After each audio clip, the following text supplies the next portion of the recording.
Online भी apply कर सकते हैं या कंसल्टेंट जो है वो मस्ट है? देखिए, आप ऑनलाइन अप्लाई कर सकते हैं, बिल्कुल कोई इसमें रुकावट नहीं वेबसाइट्स है। हैं इस तरह की? जी बिल्कुल, यूनिवर्सिटीज़ की वेबसाइट होती हैं।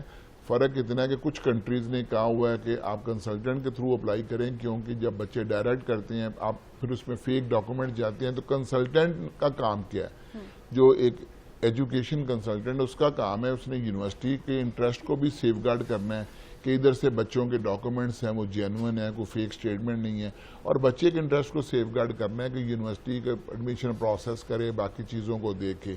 आप ऑनलाइन कर सकते हैं, लेकिन अब देखिए, अगर आपसे कंसल्टेंट 20-25 हज़ार रुपया पहले ले रहा है, 20-25 हज़ार बाद में ले रहा है, बहुत सारी टेक्निकलिटीज इन्वॉल्व होती हैं, बिल्कुल होती हैं। वीज़ा फाइल करने में, एडमिशन प्रोसेस करने में वो कंसल्टेंट आपको गाइड करता है, क्योंकि उसको मेनली तो यूनिवर्सिटी पे कर रही है।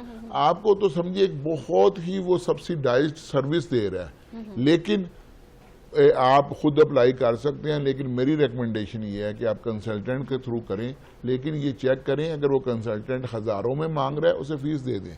अगर वो लाखों में मांग रहा है तो बिल्कुल उसे फीस ना दें। He is not a genuine consultant.